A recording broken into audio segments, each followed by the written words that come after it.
Good evening, everyone, and welcome to today's Young Alumni Virtual Chat, Creating a Social Life for Yourself After UMass, brought to you by the UMass Amherst Alumni Association. My name is Nicole Young, and I serve as the Assistant Director for Young Alumni and Constituent Programs for the Alumni Association, and I will be the host and moderator for this evening's session. Before we begin, a few housekeeping items. All participants will be muted throughout the presentation in order to reduce background noise. This virtual chat will be recorded, and the recording will be posted to the Alumni Association's YouTube channel in the coming weeks. By joining this session, you are giving your consent to such recordings. We have a limited amount of time, so we will save Q&A for the end. As the presentation is taking place, if you have a question, please use the chat function to send your questions to me. I will then compile your questions, and our panelists will answer them at the end of the facilitated conversation. And now, without further ado, I'm very excited to begin tonight's panel. Tonight's panelists are Devin Basile and Tiffany Learn, and they are all recent graduates of UMass Amherst. They have each volunteered their time this evening to talk about how they've each created social lives for themselves after graduating from UMass. Thank you, Devin and Tiffany, for joining us this evening. Thanks for having us. Thanks for having us. Cool. So I have a series of questions. The conversation will probably last about a half hour to 40 minutes, and then next we'll open it up to Q&A. And since there's actually very few people, what I might do is turn the microphones off and then have people just engage in questions that way. So the first question that I have for you both, and we're actually going to go in alphabetical order. Devin, if you can answer it first. If you could both just introduce yourselves, like talk about where you are now, when you graduated from UMass and things like that. All right. Yeah. So Devin Basile, Nicole, thanks for having us. Really appreciate it. It's nice to see some familiar faces. So my name's Devin. I'm from Springfield. Went to school in Amherst. Graduated 2015 with a bachelor's in mechanical engineering. While I was at UMass, I also was involved in University Program and Council UPC. I moved to Hoboken, New Jersey, where I work for ExxonMobil in their environmental services group as a project manager for managing environmental liability for the corporation. So that means a number of things from construction projects to environmental assessments and risk assessments. I also I work in New Jersey, different parts of New Jersey, but in Hoboken is really where home is. I have a lot of a large community here, mostly of friends I know from school, and also friends that I've met throughout the past few years, throughout the community and in church is really where a lot of my friends come from. And really just I enjoy cooking and just relaxing and winding down from work. So cool, thank you. And Tiffany? Hi, I'm Tiffany Learn. I am also a graduate of class of 2015. I got my bachelor's in environmental design, but I ended up staying an extra year and participated in the accelerated program where I got my master's in regional planning. So I'm a 2015 and 2016, I guess. I am originally from Newton, Massachusetts, which is a suburb right outside of Boston. And I am back in Boston area. I currently am a program manager for Union Square Main Streets. It's a nonprofit. It can kind of be seen as a business association, except that we're geographically focused. So I'm focused in Union Square, Somerville, where we provide technical assistance for local businesses and, just trying to make sure that they continue to thrive, particularly with new development coming in. Perfect. Thank you so much. So the first question that I have for both you and Devin and Tiffany, you could start us off is, can you talk about a little bit more about where you live now and how it's different from your UMass campus life? Devin, do you want me to go first? Yeah, Tiffany, if you can go first. I think the major difference is just proximity to friends, as small difference as that may be. When you're at UMass, you're kind of in a bubble. Most of my friends were no more than 10 minutes away, or even walking distance. So it was always so easy to just catch a friend and say, hey, do you want to go to McDonald's? Or hey, do you want to go get pizza?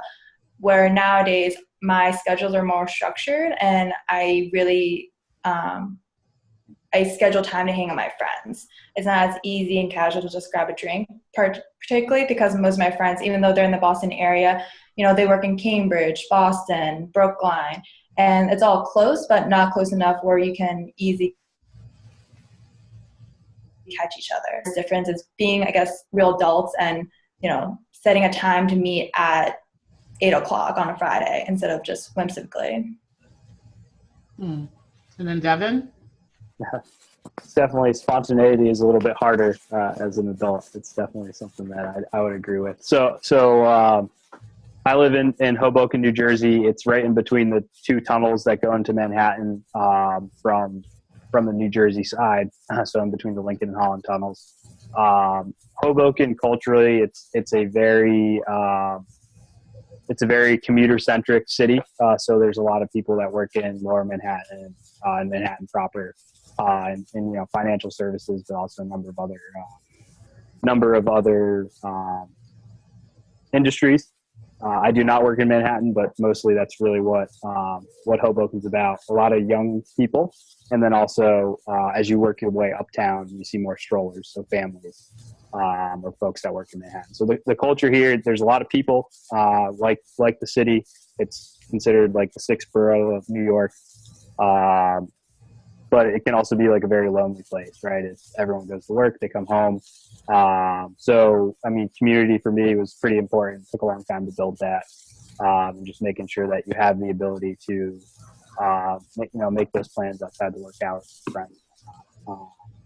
And that's a common theme that I see with a lot of my friends. A lot of people are from the area. They move here to pursue careers and jobs in the greater New York area. And so that's just a little bit about Hoboken.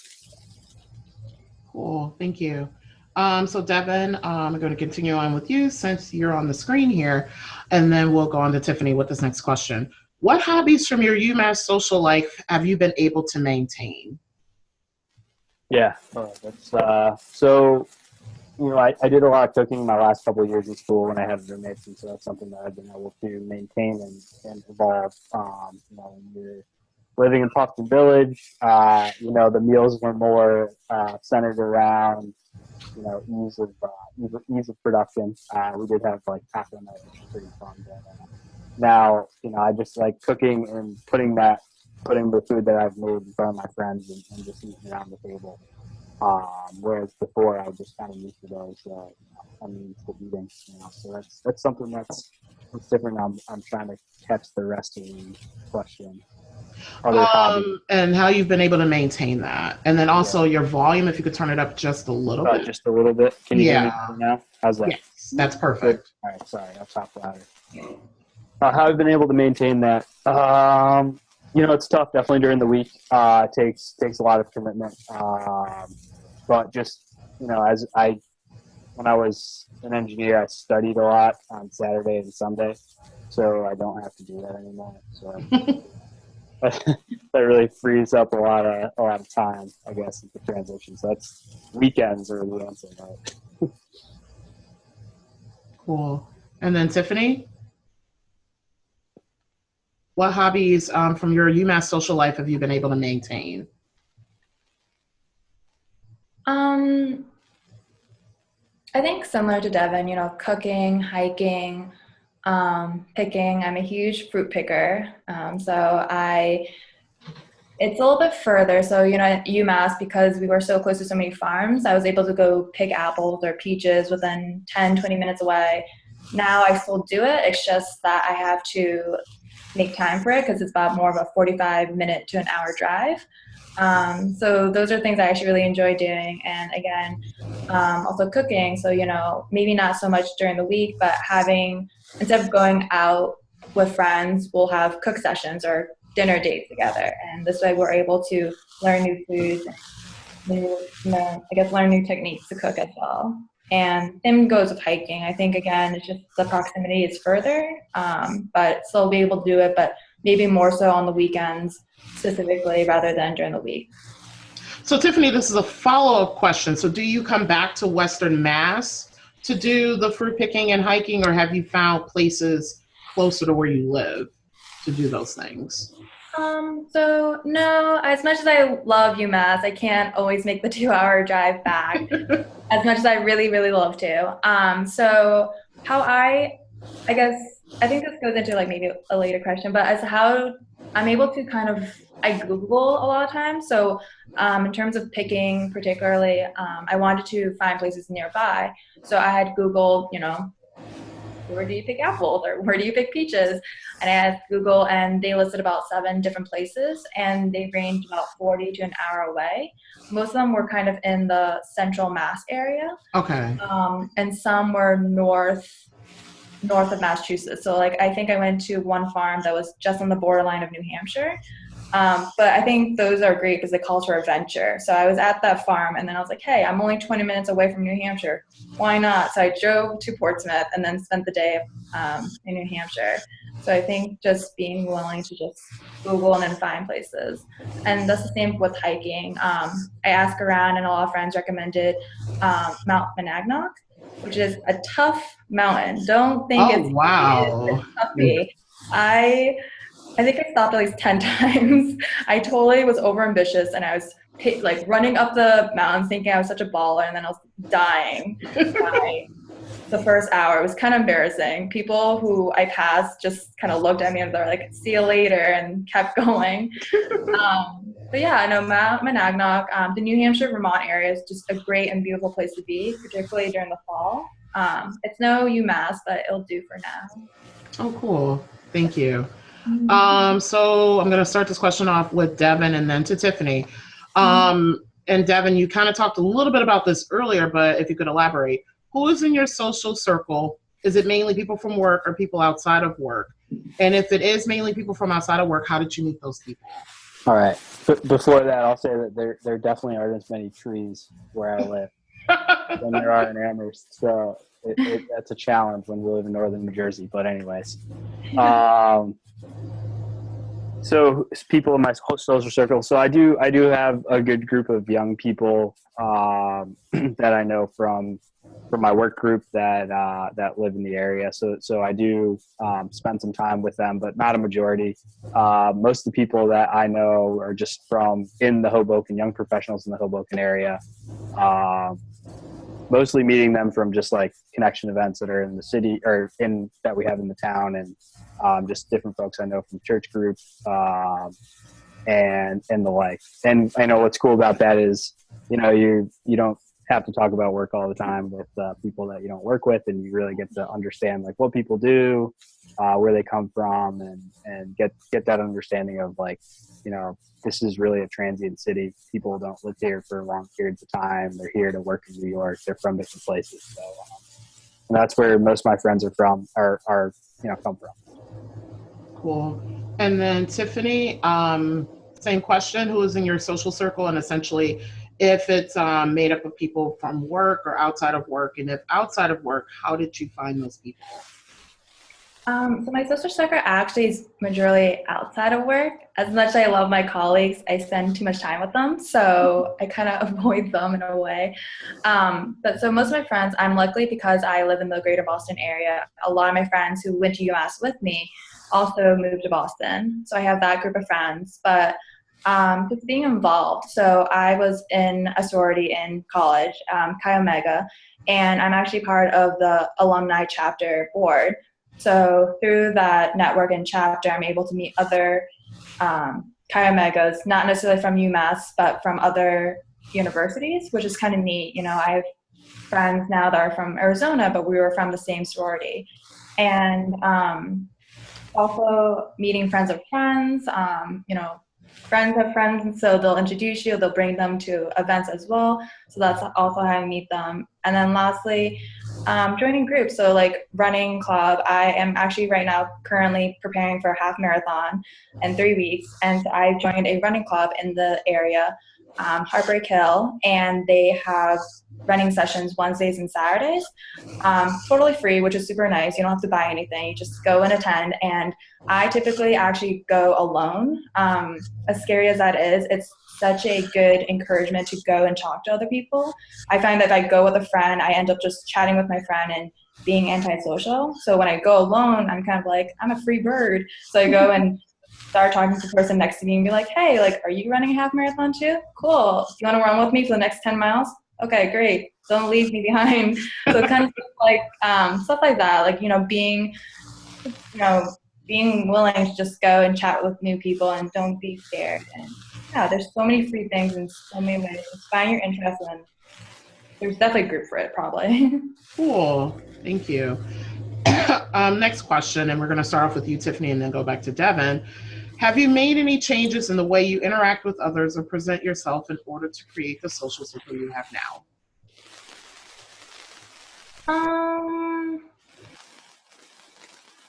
want to say no. I don't totally actually get that question. I want to say no. I mean, maybe I avoid talking about work the most. I think maybe that's the only change when I meet other people. I think I'm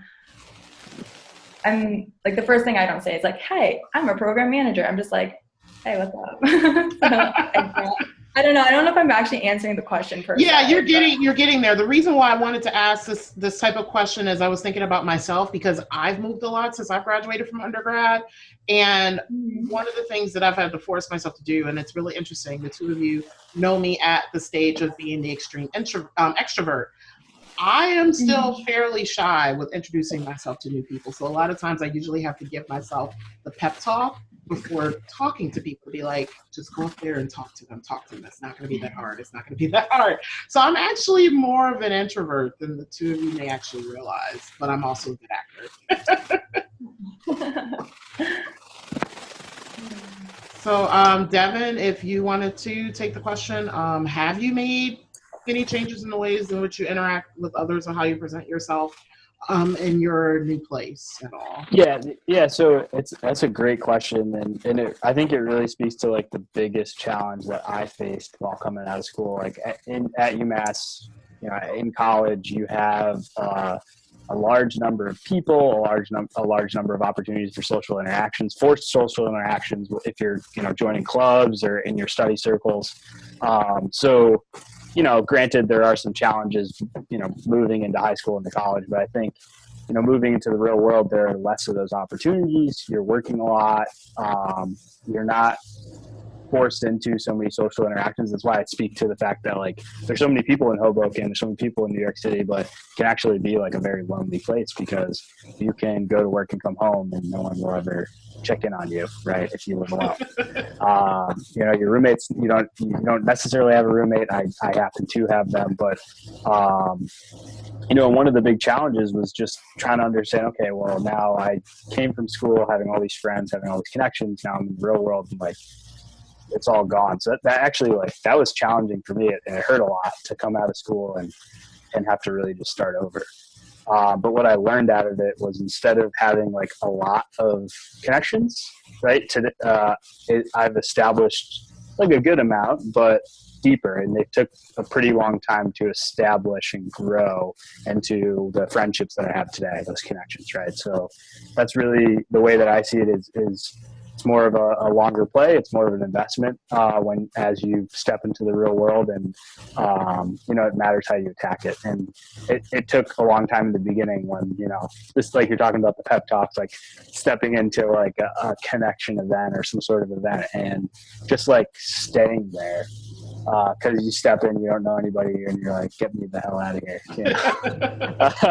But you end up talking to someone, you grab a drink, you meet people, and that momentum kind of carries you into the real world isn't that crazy, It's not that hard, but you do have to make that conscious effort to step out and out of your comfort zone and continually challenge yourself to like figure out, okay, well, what type of people do I want to hang out with, and where do I want to be?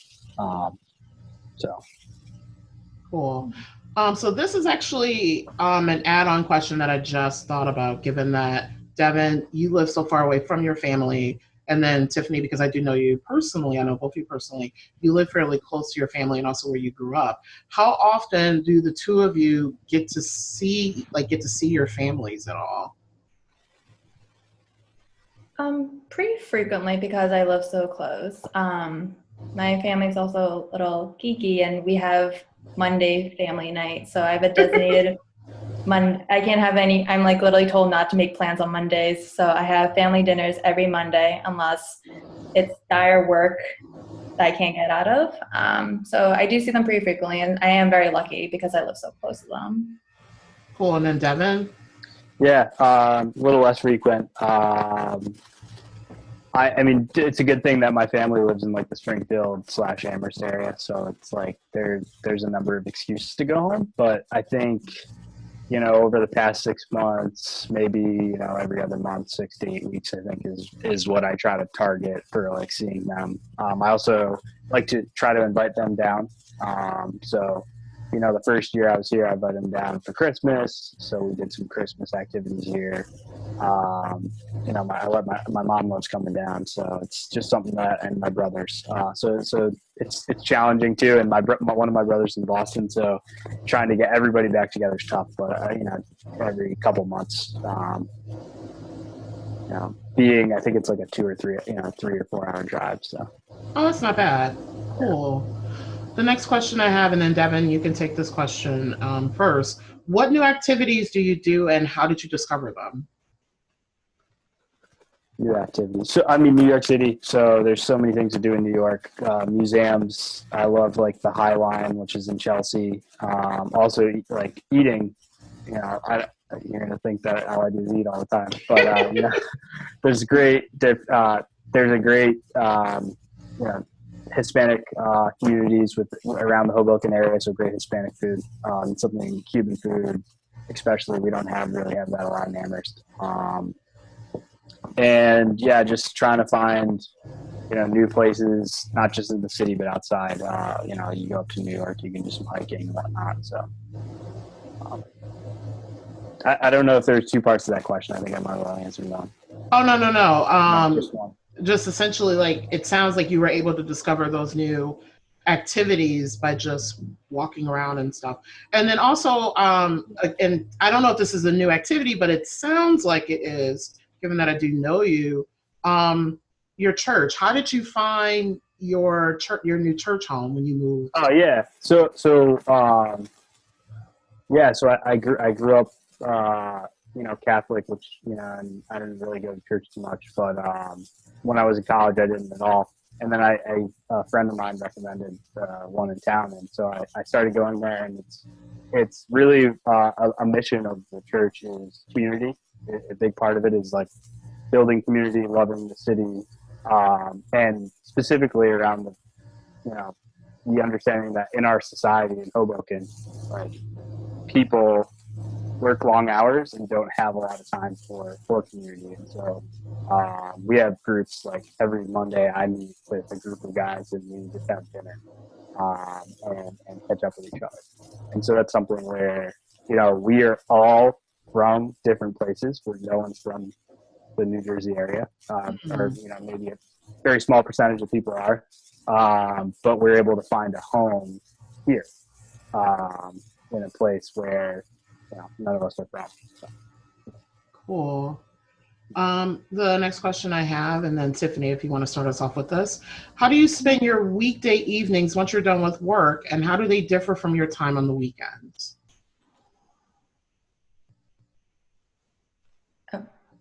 Sorry, I thought Devin was taking that one. Oh, sure. Sorry. I'm sorry, Tiffany. How do you spend your weekday evenings once you're done with work, and how do they differ from your time on the weekends? I'm probably less social during the week, I guess. So usually I go to work, and then if I have time, I'll go to the gym. Otherwise, I'm usually so tired, particularly because sometimes my job requires evening meetings. So I would probably just want to go home right away.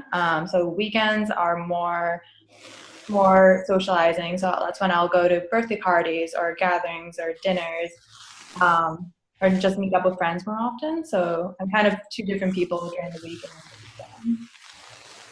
Cool. And then Devin? Yeah, I mean, you try to put a lot into your social schedule. I think early on, that's what I tried to do when I started working, and I have to get up for work very early, so it's really developed quite about a lot of discipline in my life. Not because I want to, just because I have to. So If I try to be social during the week, I will fall asleep all weekend. So, it's not glorious. It's not crazy.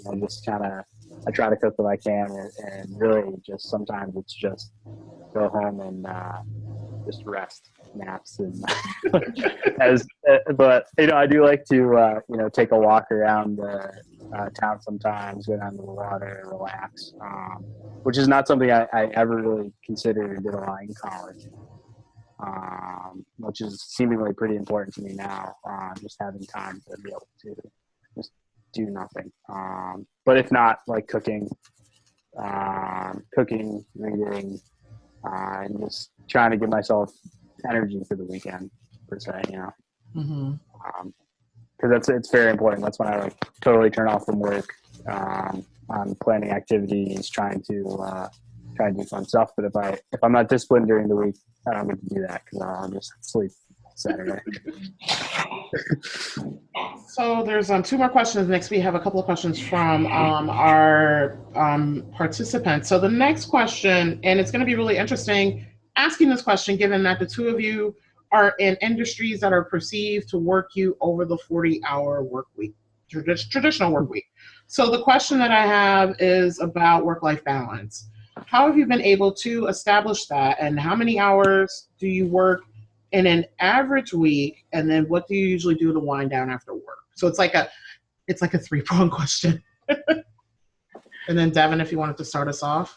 All right. Yeah, sure. So work-life balance, definitely something that's learned. I inherently did not have, I don't know if I knew what that word meant in college,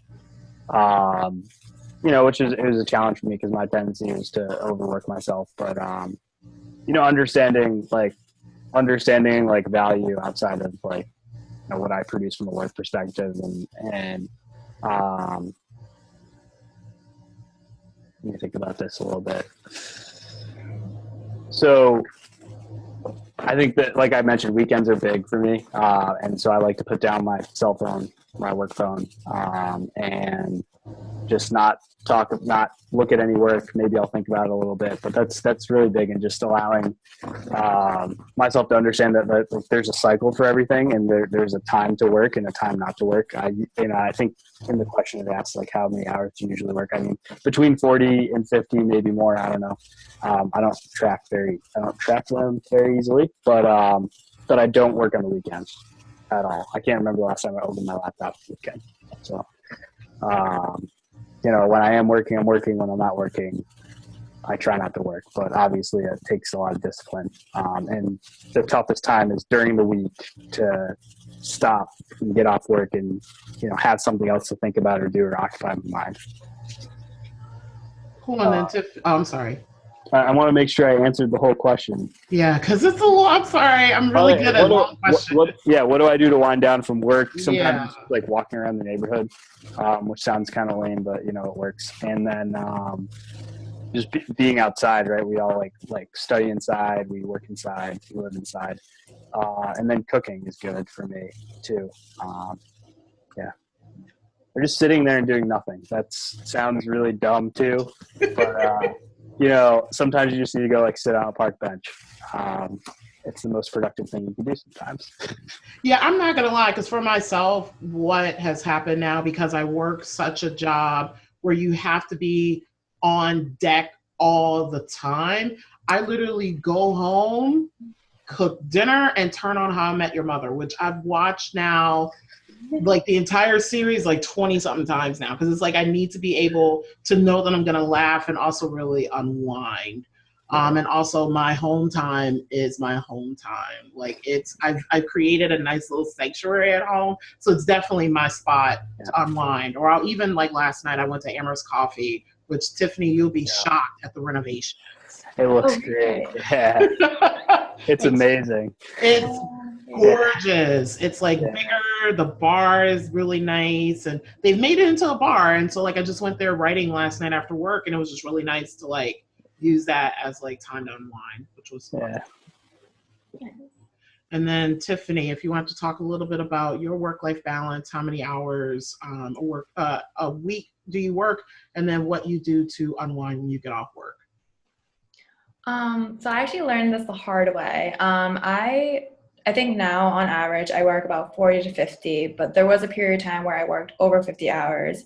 I think it's really dependent on whether or not the organization or the company has a project going on. So if we have a big project going on, and we have a really hard deadline, I get really stressed out and I'm very much like, oh, gotta get it done kind of attitude.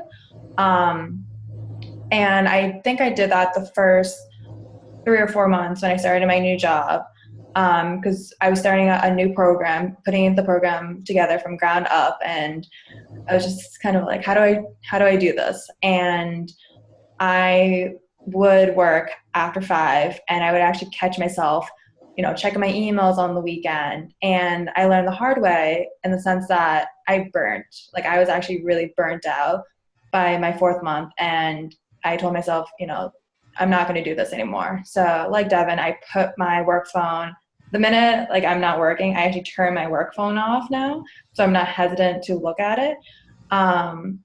That's how part of my problem was that like I kept looking my emails on my work phone because it was just such easy access.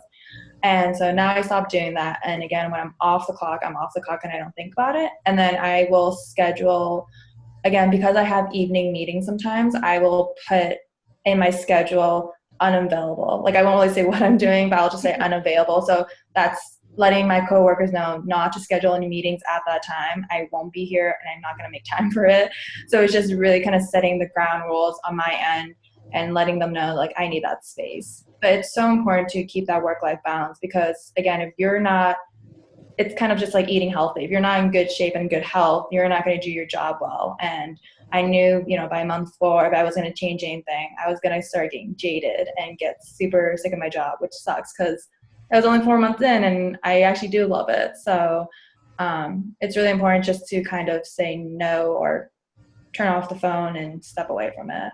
So cool. And I'm actually really, really happy that we attacked that question at the very end, because one of the things that I've noticed about UMass students, given that I'm currently here now as staff, is that everyone is so ambitious, very, very, very ambitious, where they have like 3 or 4 majors, a minor, they have a job, they're like involved in all these RSOs, they're always working, like they feel like they have to be on all the time. And I feel like as young people, that is the culture that we've kind of grew up in, and this whole notion of you have to be on all the time. And I think it's because this is an opportunity for us to build our resumes and to show that we have the potential to be able to work jobs, which we're now given the perception that your job is your only primary thing when you leave school. And what I'm loving about this panel is that it's not. Like, we really need to be a lot more well-balanced than what we are,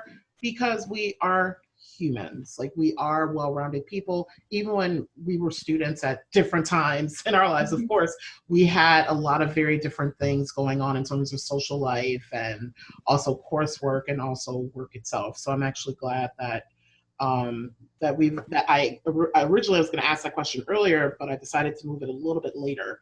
So the last question that I have for the two of you before we open it up to Q&A is, what advice would you have for a recent graduate who's looking to create this new life for themselves after they finished at UMass? And Tiffany, if you wanted to take the question first, that would be awesome. I kind of see it like undergrad, you're kind of told get involved and meet other people. And I think that's kind of the same idea. If you keep that mindset going into post-grad, getting involved, figuring out what your interests are, but then, find groups, free clubs, free classes, and this way you'll be able to still maintain the life you had in college, and since you're creating that new circle, but with same like-minded people.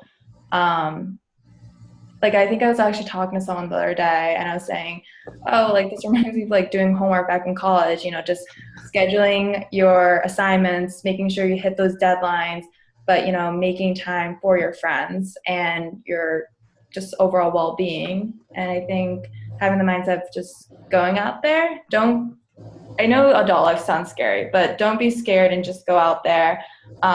You'll be really satisfied at the end. Cool, thank you. And then Devin? Yeah, I mean, I think intentionality is huge, and like understanding, like when I was in college, like what I thought I want, like you had mentioned, what I thought I wanted out of after college was, a high paying job, an opportunity to go live in another area, to like do something, achieve something, whatever that was. And like, if you really ask me, like, I don't know what really it was, but now when like those things, like they don't really matter to me. Like, yeah, like I like my job.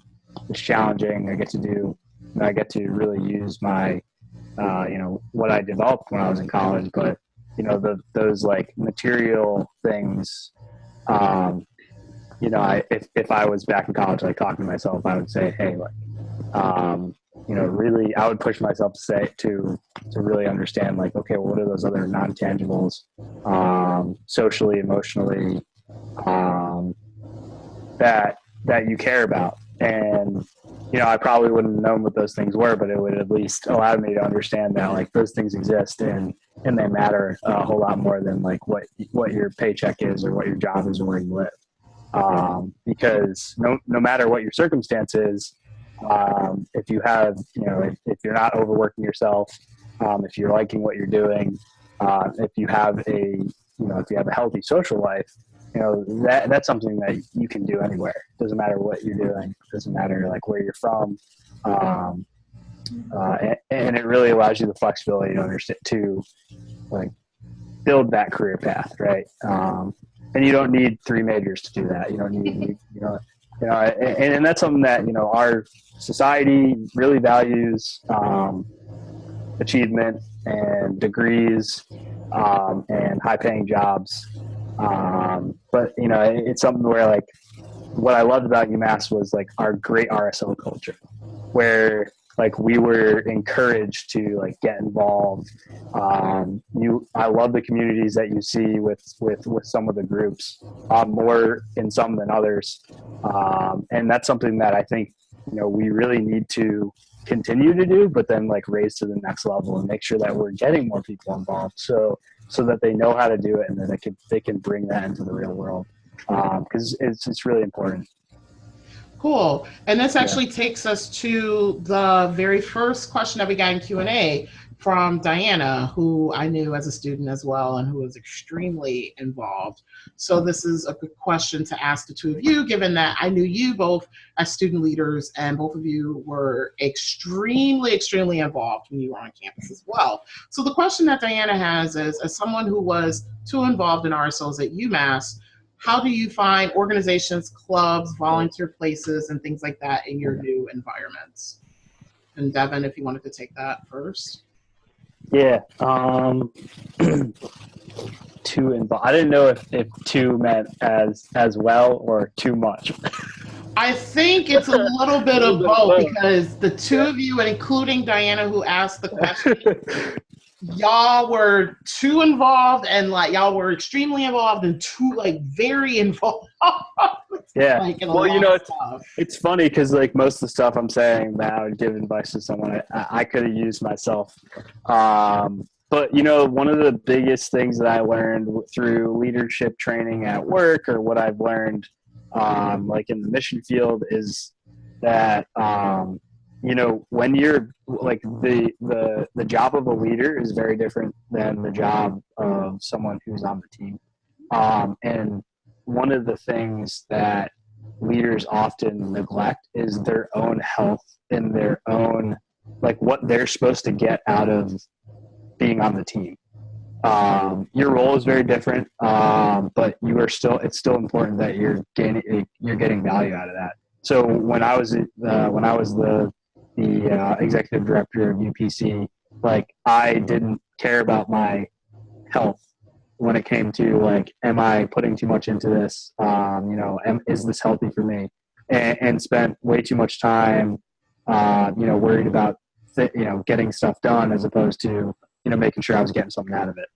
Where I learned now and through that experience, and also through some of my the training and my real world experience, that you need to be taking care of your team. It's very important. But if you're not healthy, if you're burning out, if you are trying to achieve more than you're capable of, you're not going to win. And really, the job of the leader is to make sure that you spread that burden across your team. So that's something that I don't know if that answers the question, but that's something that I learned in school. Probably answering a couple more questions earlier. Oh, yeah. How I find places to help. I volunteer. I volunteer at an after-school program for kids called Hope and Future, and I found that through affiliation with my church. And then there's so many opportunities in Hoboken area, the New York City area, just that people that just need to be loved, whether you're looking at the homeless shelter or you go for a weekend to go paint. Also have been involved in a mission trip to go to Mexico, more of an international opportunity. But in any urban area, there are many organizations, there are many ways to get involved. I have a lot of friends that do mentoring for young children. There's so many opportunities, and not enough time and not enough people to do that. So. And then, Devin, this is a follow-up question, and when I go to Tiffany, I'm going to ask this as a follow-up question as well. Are you a member of any professional associations? And then, like, what type of activities, conferences, social opportunities do you have through those? Professional organization. So, like, anything that's affiliated with your job, if at all. No, I don't think so. Okay. No, I have some friends that are like in the society of like women engineers or Hispanic engineers, but I'm neither of those, so I'm not in any of those organizations. Okay. Yeah, but they are out there. Cool. Thank you. And then Tiffany, if you want to take the question, because actually I met the two of you because of your involvement as students on campus. Given that you were extremely involved as a student, how have you been able to continue that involvement through like finding community organizations, clubs, and volunteer things? How have you found those since you've graduated? So I was just lucky enough that, being in Chi Omega, they have an alumni chapter, and I was the alumni relations as an undergrad. So I already knew that going into postgrad. But even so, I think just chatting with your friends and mentors, and getting involved. So, part of it is Googling. I'm a huge fan of Google, as you can tell. Yeah. But it's also just chatting with your, social circle. So I found the running group through my sisters, my biological sisters. And that's how I was able to, meet people at those running groups. And then joining the board for the alumni chapter, it was just chatting with older friends. I have dinners with my mentors, and I tell her some of my interests, things I want to be involved in, and they kind of keep their eyes and ears open. And then if they come across it over the internet or through their own networks, they'll kind of send it their way. And then I have you, Nicola, who sends me invites about networking events that are in the Boston area. So one of my actually close friends, Grace, she actually attended the most recent networking event at the UMass Club, and it's kind of stuff like that. And then she actually sent it to me. I didn't see that email, but your friends are almost your best resources in getting involved. And so that's kind of like how you would get involved in that sense. And yeah. Are you a member of any professional associations at all with your job? Yeah, so I'm not doing as much planning as I would like right now, but I am part of the American Planning Association, APA, for young professionals. They have also networking events and webinars that you can attend. And then I'm also just kind of part of a listserv that oftentimes will send out information about a professional workshop or a webinar that's coming up that could be pertaining to planners. So that kind of stuff I'll kind of keep my eye out for, and particularly attend once in a while. Cool. And then I have one more question for Q&A. And this is going to be an interesting question because UMass, with like taking vacations and things like that, you had a lot of time off at your disposal. You automatically had your summers off. You automatically had spring break off, holidays and things like that. Yeah. So how much vacation time do you get on your two jobs? And then how do you like plan out that time, and when do you take time off? So Tiffany, if you wanted to tackle that question first. Oh my God, that's like the bane of my existence right now is vacation. So as for my job, I have 2-week vacation, and it is hard. I am not gonna lie, it's very hard. I took 3 or 4 days off in January for July 4th. Highly requested by my parents. So we went on a July 4th road trip to Tennessee. And then I wasn't able to go on vacation for 5 more months. And I'm actually now going to be able to go to Portland in a few weeks. But it's hard. It's really hard. You really kind of have to kind of divvy up your chips in a sense. So a lot of times friends will ask me, hey, like, do you want to go, I don't know, to Maine or Colombia? And I would oftentimes have to turn them down, unfortunately, because I just don't have the vacation time to go and travel as much.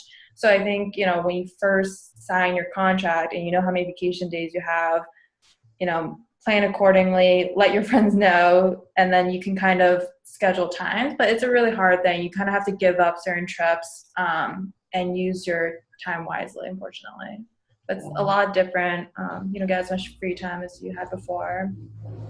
Well, and then Devin, if you want to talk a little bit about how, like, what vacation time you have and how you use it. Yeah. So I get 2 weeks as well, 12 days. So a little bit over 2 weeks. And yeah, it is hard, but I really don't mind it that much. When I was in school, I think winter break was my biggest break. I did a lot of working in the summer and doing like internships. So I was used to it, but it is hard. It's hard to have to say no to friends or not be able to spend time with the family when they're going on vacation. My mother's a teacher, so she's, she picked the right career. She always has summers off. But I think part of it is just like making the best of like 3-day weekends feel like a week-long vacation now. So just make the best of the opportunities that you have. You have to be kind of strategic with your vacation days. Just taking the opportunity to be able to like work at home close to the holidays. I like doing that. Take half days then,